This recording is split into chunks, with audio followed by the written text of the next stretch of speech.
Tonight, Canada's passport is getting a makeover with changes to the images and improved security of the legal travel document.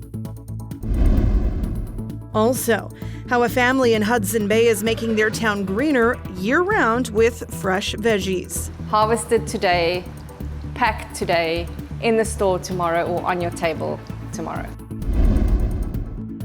Plus, why one Regina woman says carrying babies feels like a superpower, one she wants to share with other people. This is CBC Saskatchewan News.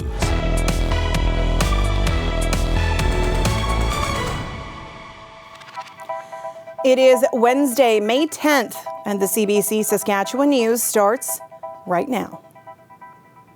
Good evening and thank you for watching. Two Regina City councillors are still waiting to hear their fate after the Integrity Commissioner found they violated Council's Code of Conduct.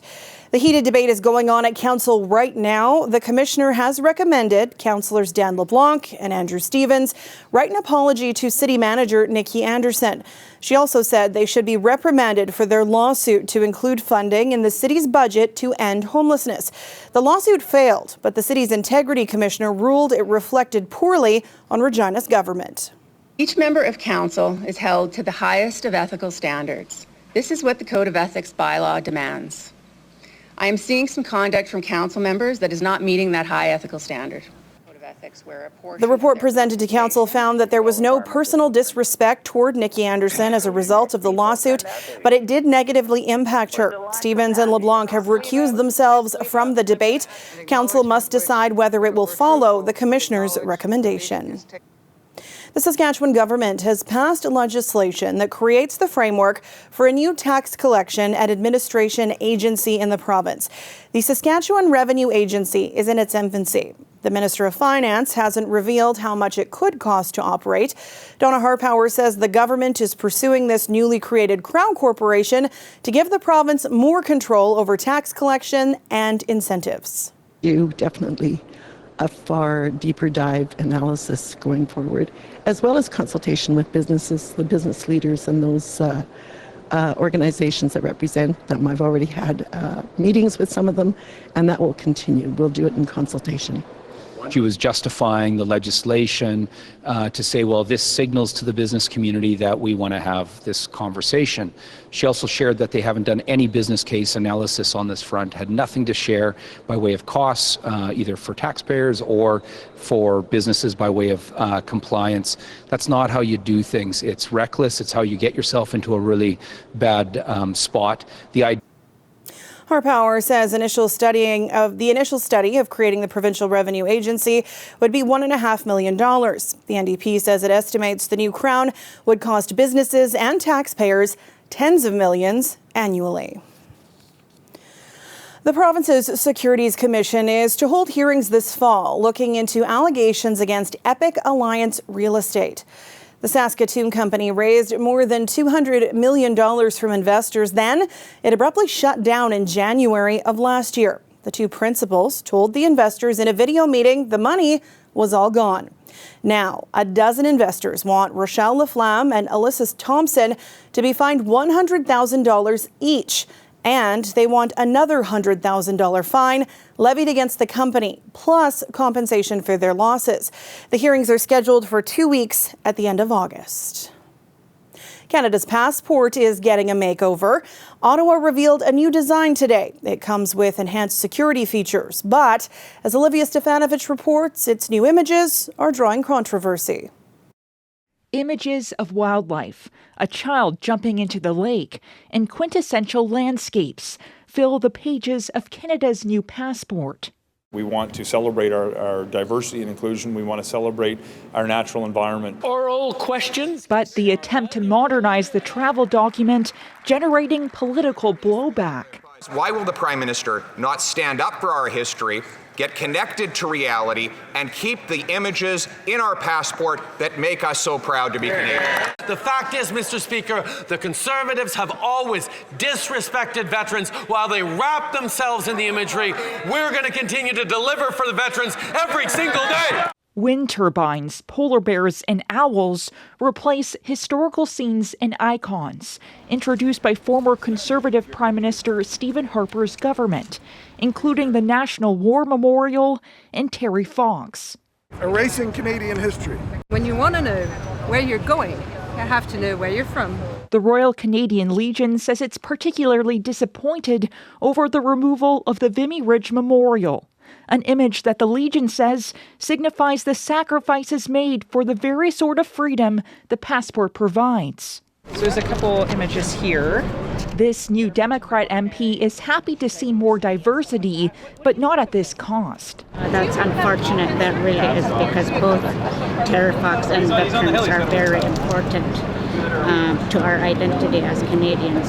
So I'm sorry to hear that. You should not read into it that there's some criticism or dissociation with our nation's heroes or our veterans. The immigration minister says the new design is needed to improve security. We wanted to have a wholesale change as part of the security features for the new passport, which makes it harder to counterfeit. The current passport is still valid for up to 10 years. The government says the new version will start rolling out later this summer. Olivia Stefanovich, CBC News, Ottawa. A family living in Hudson Bay is making the northeastern town a little greener year-round. They've created sprawling gardens indoors. As Kendall Latimer reports, they're using a drive-thru to sell fresh veggies at prices similar to or even less than a grocery store.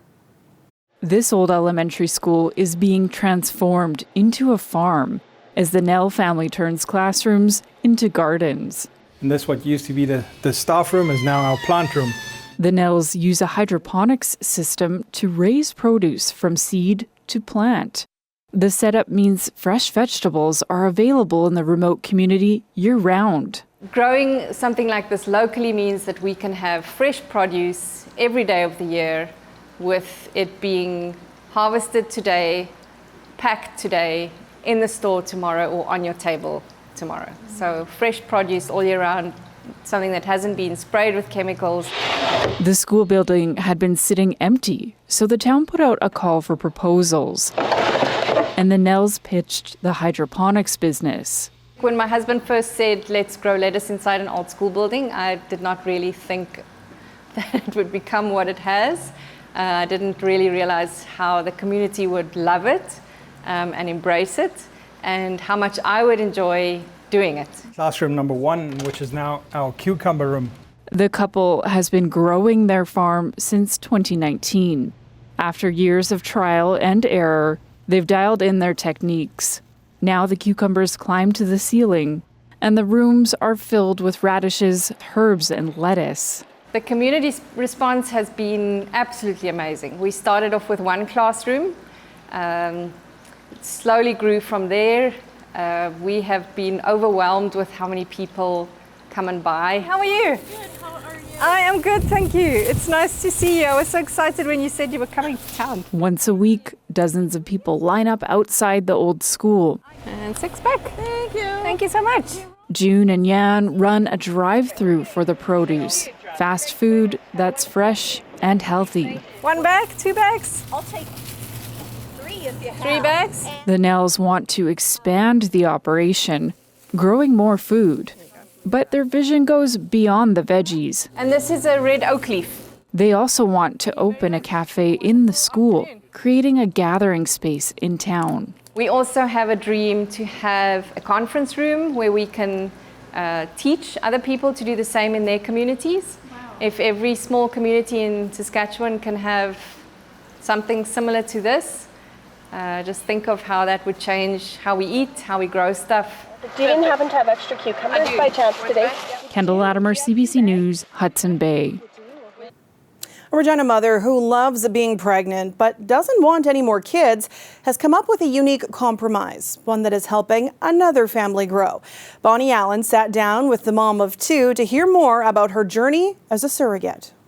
Right now, as you see, I'm pregnant, but it is actually not my baby. I'm doing a surrogacy for another family.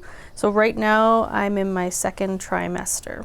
I have 2 kids of my own. I have a 6-year-old and a 3-year-old, and both of those pregnancies I really enjoyed them. The beginning was tough, but the pregnancies overall I really did enjoy. The selfish side of it for me is that I really enjoy being pregnant and giving birth, and I'm not looking to have any more of my own kids, and so it's a way that I could do that without having to accept any more kids into my family.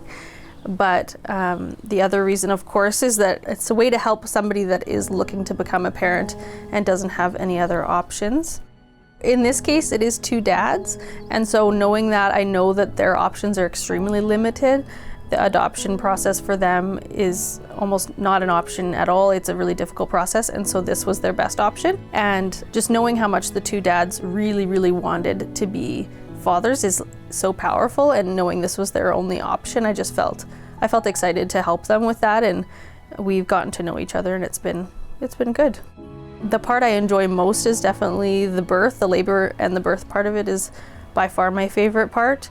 It's something I've come to enjoy almost as much as somebody might enjoy like climbing mountains, or somebody might seek out like extreme sports in the same way that I enjoy giving birth to babies. It's challenging and it's fulfilling, and the fact that I get to do it without necessarily having to add a child to my family just feels like the perfect deal.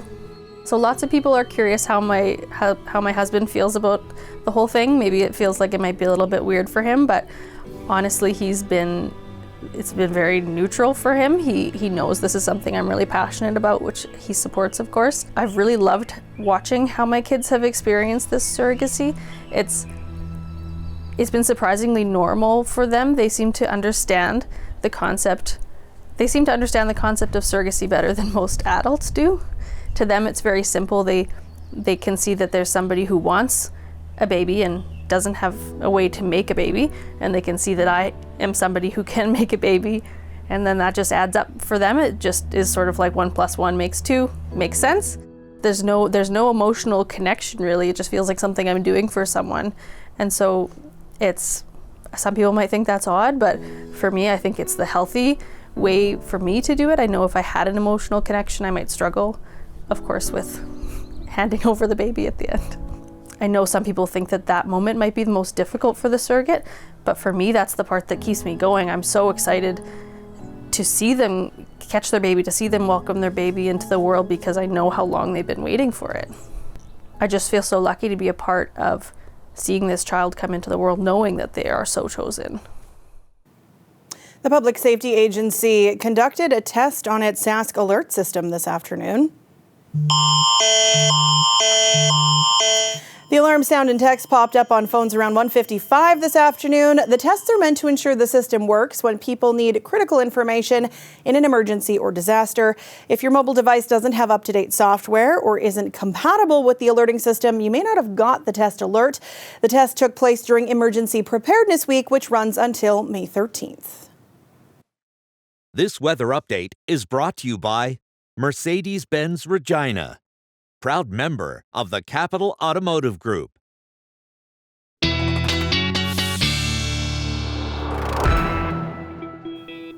Well, the wildfire danger in Alberta remains high. Crews in parts of the province are taking advantage of a turn in the weather today. They're making some progress, but there are still 76 fires, 24 of them out of control.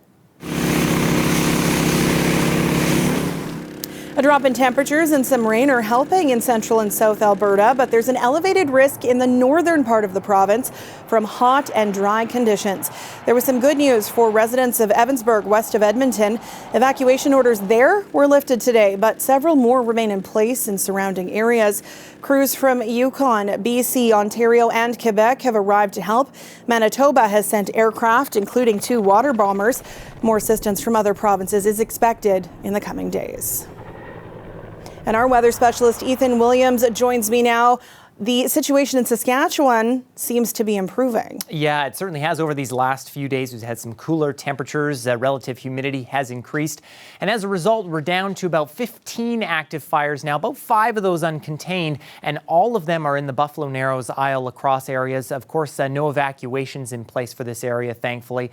We're still about double the 5-year average, though. And as we look at our fire risk for tomorrow, again, much of the province in yellow, that very high risk, save for southwestern Saskatchewan, where we've had a little bit of moisture, and especially today, we're seeing that even right now. Some thunderstorms in that area, pockets of those starting to pop up, but they're starting to die off. But it was in southeastern Saskatchewan where we had some really active weather this afternoon. This cell prompting a tornado warning for a period of time around the Moosomin area and near Rocanville. And this is what it left in its wake, some near golf ball sized hail in Welwyn, these courtesy of Mike Nelson. And this is really the effect of it here. You can see at the rink in town, almost looking like the middle of winter as that hail coming down very fast and very large. That tornado warning, by the way, the first Canadian tornado warning of the year. And obviously the first one in Saskatchewan. We had our first one last year, I think around May 17th or so. So we're about a week ahead of where we were last year. And thunderstorms and showers going to be dissipating through the night tonight as a bit of high pressure starts to move in. And then tomorrow afternoon, we're watching for increasing cloudiness in southern Saskatchewan, the north staying dry though. And that is in advance of a really large moisture-laden low-pressure system in the United States, bringing through some very heavy rain to the northern plain states. And pockets of that could extend into southern Saskatchewan, especially as we go Thursday night, later tomorrow, into early Friday morning. Now, some models have this actually shifted a little further south into the states, but this model showing that it will impact kind of an area around Weyburn, Estevan, and then it retrogrades a bit, moving back to the northwest. It includes Regina and a good swath of southern Saskatchewan. Very heavy rainfall amounts possible as a result. Could be in the 30 to 40 millimeter range just from Thursday night into Friday morning. Kind of in an area from Radville eastward toward Estevan. Weyburn could get close to 20. Regina, we could even see 10. And then going into the end of day Friday into Saturday, there could be some amounts in the 50 to 75 millimeter range. So lots of rain expected with this system. And Regina, I think after tomorrow, again, I think we'll see some increasing cloudiness as we head through the day tomorrow. Temperatures will be quite nice. We in Regina will kind of be in that 10 to 20 millimeter range. Again, that's just through the day Friday. That doesn't include the rain that will fall overnight Thursday, but then that ridge of high pressure building in. Temperatures going to get very warm. Skies will clear. Overnight lows, as you can see there, getting close to double digits. Saskatoon, I think you will avoid the system altogether. Maybe some rain showers late Thursday into Friday, but you're going to be seeing skies clear out very quickly after that. Temperatures for you getting into the mid to upper 20s. The further north you go, the closer we'll be, and maybe even over 30 degrees as we head into next week. So some very early season hot weather, Sam. We're not even at June yet, and 30 degrees has kind of become the norm. No, and we're used to getting some snow May long weekend. It looks like the opposite. Yeah, we will definitely not be seeing that now. All right, thanks, Ethan. You bet. The generally dry spring so far has resulted in a low mosquito count. Only one has been caught in a trap this month, but of course that's expected to change as the weather warms up. Regina crews are now out 24/7 battling the bugs. They say the best way to avoid the pesky critters, get rid of any standing water in your yard now. That's where the mosquito larvae start its life cycle. The more water we have, the more mosquitoes we will see. Crews are treating water right now with a bacterial agent called Vectobac. Is recognized within the organic spectrum of products. What happens is you apply it to the water body, the mosquito larvae feed on it a little bit, gives them a little bit of a tummy ache, and they stop feeding, and then they will die before they emerge as adults. Vectobac is harmless to pets, fish, wildlife, other beneficial insects, and humans, but still you will see signs posted if it's being used near you. IRIC says there are 12 mosquito traps in the city, which will be monitored all summer to track population trends. The Saskatchewan Roughriders are officially back on the field. It started today with rookie training camp in Saskatoon. It was the first time we got to see quarterback Trevor Harris on the field for the Green and White. Harris came to Saskatchewan on a 2-year contract after a stint with the Montreal Alouettes. Also on the field today, Jackson Ford, the 22-year-old from Regina, who was picked by the team 11th overall, in last week's CFL draft. And UBC's Lake Cordy Moore, who was the team's first-round pick. Rookie camp runs through Friday, and then full camp will start on Sunday. That leads up to Green and White Day on May 20th, followed by the Riders' first preseason game against BC on May 27th. That is it for us tonight. For News Anytime, you can always head to our website or subscribe to our YouTube channel. Ethan and I will be back with more local news tonight at 11:30. Thank you so much for watching, and have a great night.